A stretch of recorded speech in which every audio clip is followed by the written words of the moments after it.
that I'm Diane Mendez. I'm your host for this series, and I am doing these events in honor of my late husband, with whom I used to do tremendous events all the time. And a lot of them were fundraisers and so forth, but this is just, something that I do in his honor because he loved things like this.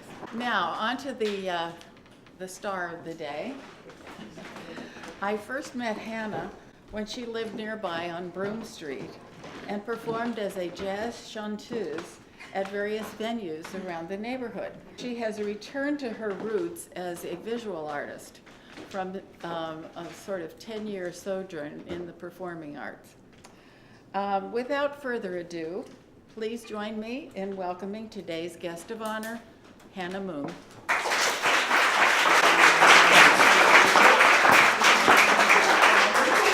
Hi everybody, thank you Diane. Thank you SoHo Strut and the Belsky Foundation for this opportunity. My name is Hannah Moon. I guess I'll just sort of give you a background of who I am, where I'm from, and in the process I'll share with you some of my past works as well, because I think that'll sort of give you a better understanding of my current work. I was born in Busan, South Korea, and let's see.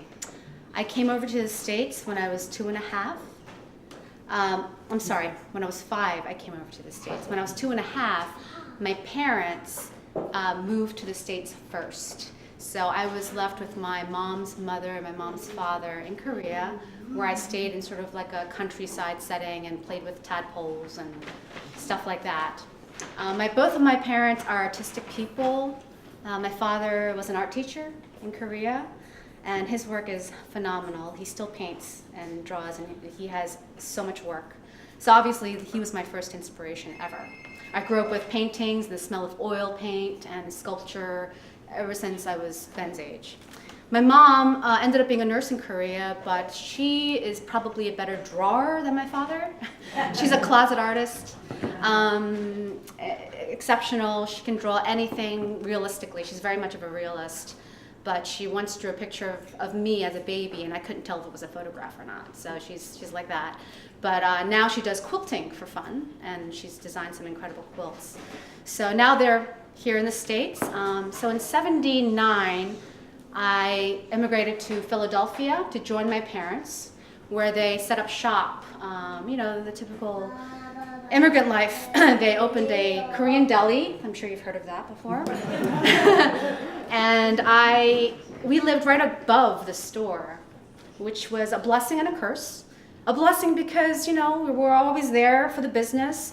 It was a curse for me because my parents, whenever they needed my help, there was a buzzer underneath the cashier register that they would push. And I would be upstairs watching my favorite show or whatever, and this bell that sounded like a firehouse alarm, which like shook the house, rang 10 times a day. So I was always on call to help out. So that's sort of like the splice of that aspect of my childhood. My father, even though he was an art teacher in Korea, he continued to paint when he came to the States. So we had this fish and fruit store, but his artwork pretty much looked like this in our fruit store. So all of his impressionistic paintings, landscape, it was right above the apples, oranges, cantaloupe, and watermelon, and fish, like everywhere. So that was our store. My mom was a heavy classical aficionado, as you can call her that. She made me play the piano, so I played the classical piano for 10 years. Wasn't really my thing because I just couldn't put myself in a room for 10 hours and practice a day. It wasn't my thing. And I became like a perfectionist, and it made that perfectionist side of me come out and turn into a monster because I couldn't get that note right or whatever. So I didn't go that direction. My brother, however, he's a violist for the Philadelphia Orchestra. So he went that direction. So we're lucky. We're very lucky to have had artistic parents and supportive parents in that way. I drew a lot in high school. My favorite subjects were art, obviously, and I really loved the sciences and math. And I guess my first painting ever was in high school. I did a picture of my cousin. It was a face, portrait of her on the beach, and it happened to win, to my shock, it won first prize in something, I don't know, at the East Coast, some kind of competition. So that was like, oh, wow, okay. So that was pretty cool.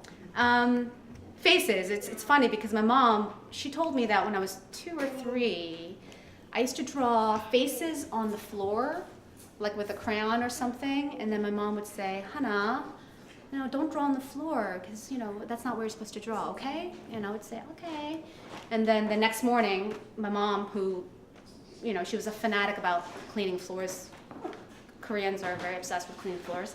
She would find in the very corner of a room, like a tiny little face that I had snuck in, because I just couldn't get away with not drawing a face. So I guess I liked faces, and I still love to draw people. So let's see, we're in high school. So I loved to draw in high school, and I guess I was known in high school, I guess, you know, the yearbooks. I was most well known for art and music, and the most likely to fall asleep in class. Because, you know, my mom had to take me, she was very religious, and she wanted me to go to a Christian school, which was really far away. And we lived in Northeast Philly, so I had to wake up at 5:30 every morning to commute to school. So that was that. I got accepted early decision into Carnegie Mellon University, and not knowing really what I wanted to do, but I just, you know, wanted to go to college to do something, obviously. If I had the wisdom, which I didn't back then, I would have gone into painting, because I'm standing here now, and this feels right to me. But at that time, I didn't know that. My father was a great role model in terms of painting all the time, like the discipline of it and showing me how he loved doing it. But because he was so struggling as an immigrant in the store, it wasn't necessarily the model of success, I guess. I didn't see it in my head. You could be an artist and support yourself. It was the opposite. The impression I had was you really couldn't do this as a living. So I ended up majoring in industrial design. Excuse me. Which was sort of like my cop-out, I guess, because I couldn't do painting. Industrial design is product design, like, you know, designing vacuum cleaners or whatever. I did that, and then I realized I didn't love that. I took an acting class offhand at Carnegie Mellon, and I fell in love with acting. Now, my only acting experience before that was playing Cinderella in 4th grade, which is a big deal, by the way, because I was the only Asian girl in school, and my English was still broken, but I rocked Cinderella, okay? I was really good Cinderella. So with that little bit of acting experience, I took this acting class in college and fell in love, decided that's what I want to do, not painting that. So I went to acting school. I applied for, I had a BFA already, so I applied for a master's degree in acting. I was accepted into the University of North Carolina in Chapel Hill with very little experience, but I was grateful to have been accepted, and I got trained, and I came to New York in 2000. And then I joined the acting world here, which is the best acting world besides LA, certainly for theater especially. So I did that for 10 years. I would say I have had some success, but you know what? The urge to draw was still inside of me. I guess once that seed is there, you can't really walk away from it. So I'm just going to go ahead and show you. It's during my acting years. This. I had moments and times where I was like, you know, I really feel like drawing right now. So this was a portrait, faces again. Let's see here. Awkward. Here we go. I did this at the Art Students League. Nadine. Yeah, Nadine is a fellow artist. Okay, a model. This This is another model from the Art Students League. This is really important for me. It's a pivotal drawing because you see these little marks here. This is where I first understood the idea of value. Value is when you see color, pretend you see it in black and white scale. So if you turn this into a black and white, like in a computer or something, you can really understand where are the lightest lights and the darkest darks and all the different shades. But the trick is, I guess, when you're working with color is how can you see that with color? So I took some colors and I just put them in the order of grayscale, like the light to dark, and then I just went to town with it. I just tried to not care about color and just only pay attention to the lights and darks. And that's why this was a pretty important piece for me, because before that, I was only interested in making everything exactly like my mom. My mom was a realist, making exactly things exactly the right color. See? And these are just another figure drawing.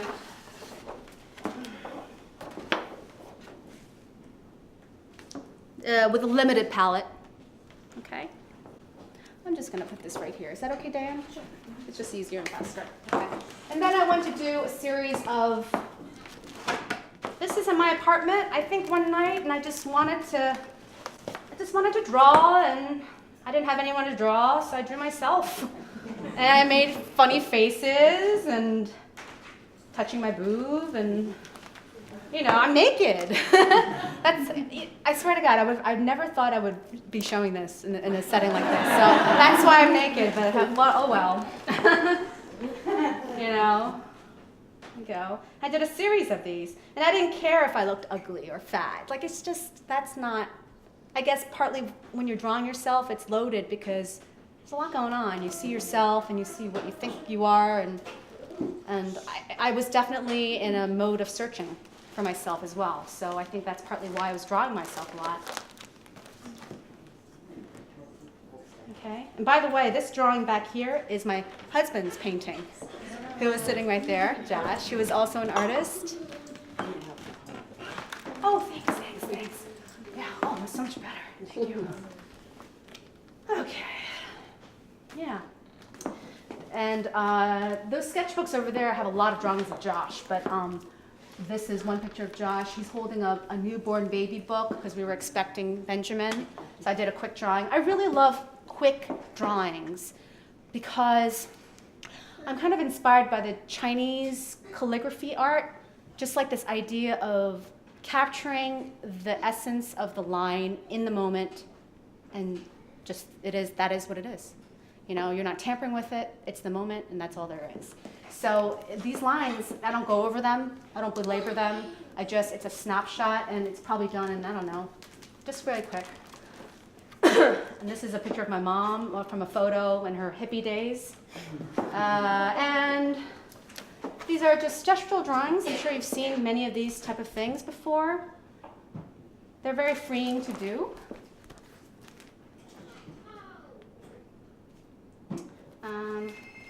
Let's see. Actually, let me see here. Okay. One more, this last one, and then we're not going to show that one yet. Okay. So yeah, I was really into the figure. Thank you, Robin. You might want to hang around. Okay. And then after drawing for a while, I was like, I want to paint again. So I just did this is just one of the figure paintings. This is oil paint. My first oil painting, because I never really understood how to use oil paint. So as versus acrylic, so that was interesting to me. Yeah. So after I was while I was acting, I also sang as a jazz vocalist, which I really enjoyed. And I have a friend, Maggie, who is a jazz vocalist here in the audience in the back. Hello. When I was doing my gigs in SoHo singing, I had a drummer named Frank Levitano, who goes by the name Frankie Sticks. I wanted to paint him. So this is Frankie Sticks. Still along the lines of like realistic, but you know what? Like that picture I showed you, like I'm using different colors to describe light. And there's this thing called cool and warm light. Cool is usually the colors that fade away, and warm colors are the ones that kind of pop out. So using those ideas as well. And then while I was singing jazz as well, I did this piece. I think it really stems from the fact that I was so freaking frustrated with classical music. I just wanted to rip it up. that was my initial feeling. Like, I want to use this. I can't play this music well enough, but why don't I just use it for art? And so I'm using it to kind of tell a story, and like I'm manipulating it. And I don't know, it's like these pieces like are connected together, and I don't know. This was one of my very first abstract pieces, so I was kind of afraid to do this, because jumping from representational to abstract is, I'll talk about that right now. So when you jump from realistic to abstract, for me it was like, okay, how do I do this? How do I even begin to draw something that's not in front of me? Because I've never done that before. It's frightening. You feel like you don't know what you're doing. All of these thoughts of you're crazy. Like, just stick to what you know. But so here, I just tried using the lines. Since I wasn't so into lines, I just said, okay, I'll give this a whirl. And I just used line to express something. Here as well. And then I use type. Robin, if you could just help me. I just use type. I started using type. I mean, words. It says doesn't matter, because I was having like a conniption, like, I can't do this. It doesn't matter. Just do it. So I just kind of, and here it says fuck your ego. Because when I was trying to do something that was unknown to me, my ego started to speak louder and louder, like come on, who do you think you are? Like, I can't do this. Right? And this is just another abstract. This is called When I Look at Ben. It's just a simple shape that represents how I feel. So that was a new thing for me, because painting has always been, for me, drawing what's in front of you, making it look as realistic as possible, and that is a successful drawing, as opposed to how do you draw how you feel? How do you put that on paper? So, I just went kind of crazy. These are doodles. So, I just want to share with you some of that. And, okay. And this is like one of my first abstract finished paintings. This is called Glam Shot. It really doesn't, honestly, this is all about experimentation.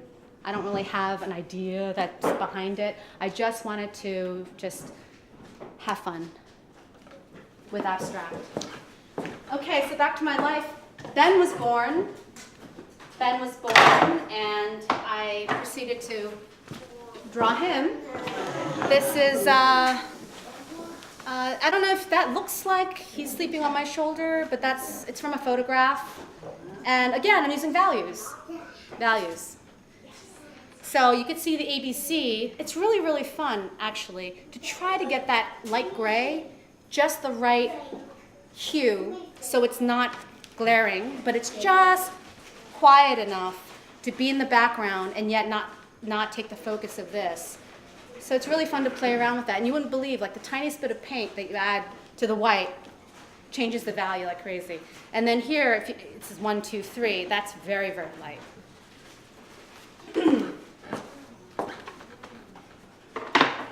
I went back to my portrait mode again. This was done really quickly. It's an ink. And then, this is a collaboration. Ben, remember this? You drew this. It's a horsey. You made it. That's right. So, I started doing metal work. I don't know, it just felt, there's something really tactile about it. like I said, I studied in industrial design, so I really like tactile things. I'm attracted to it, and I love the composition, the difference this feels with this. And I guess if this was about anything, I guess it's like the contrast of me as an adult versus a child.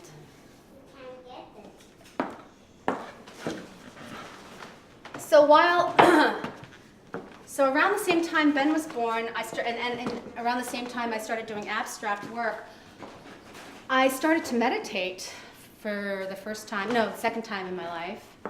It sort of happened at the same time. And it's changed me profoundly. I think the main thing that I've really gained from it is that I was able to really see my thoughts, actually like be an observer of my thoughts for the first time in my life. And how many of you have meditated in here? Am I speaking? I just want to see. Okay. Yeah, so when I first tried, I could not meditate, and I was like, this is not my thing. I'm just not a meditator. But I just had a sort of a calling to do, or sort of attraction towards it. So it's really interesting when you watch your thoughts and you're able to separate those from, I guess, who you really are. I just thought that was really beneficial, and it taught me about self-love, taught me about actually trusting in this sort of higher power that could be trusted. So it's been a really a great thing for me, and it's been now like the subject of my current paintings. This is called Permission. It's acrylic, and I'm still sticking with my metal pieces here. I think the metal pieces for me sort of represent the physical reality that we live in. And the paint, you could say, represents sort of the spiritual world, the spiritual reality that we all have inside. And permission is, for me, it's about giving yourself permission to look at your shit, in essence. Like, sometimes it's so hard to do that, you really have to kind of, at least I have to. I can go on a long time not look at my stuff, but it's about that anyway. The term egress means the action of going out or leaving a place. So this is about an action of leaving a place. And for me, this is what it feels like when I sit there and I'm just quiet, and I'm really just, I'm tuning out everything, all the chatter and all the expectations and, all that stuff. These little pieces, I don't know, I feel like they're kind of, to me, like sort of the materialistic, I guess, world, and leaving that to a different space spiritually.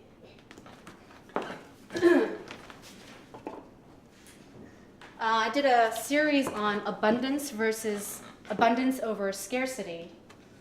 Actually, I'll start with this one.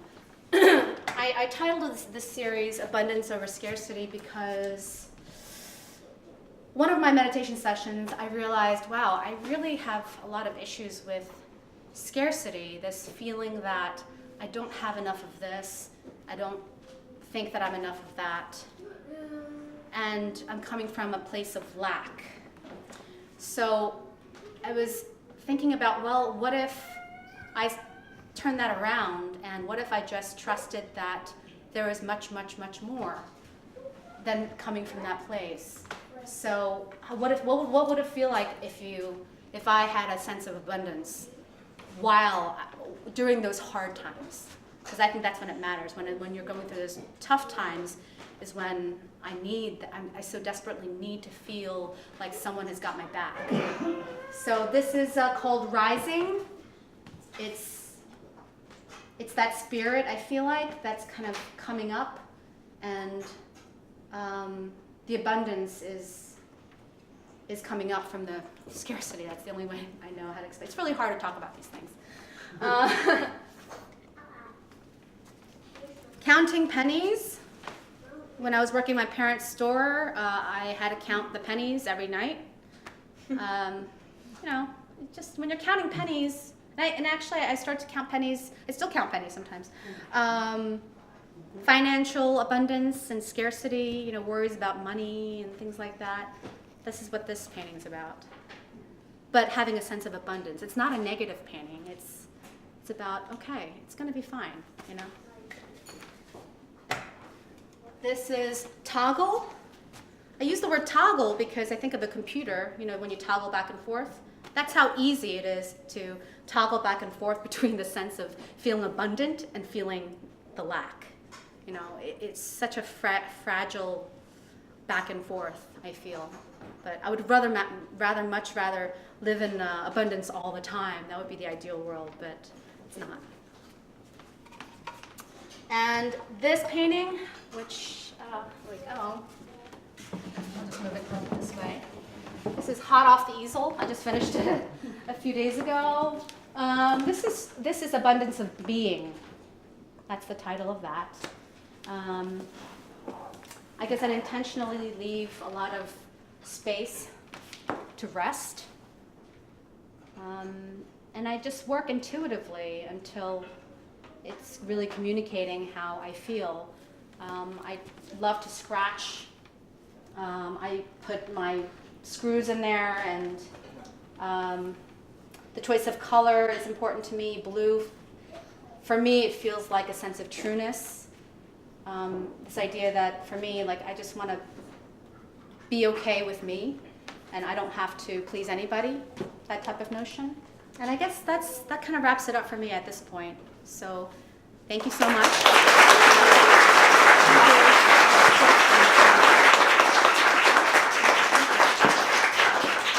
Besides your parents, as artists,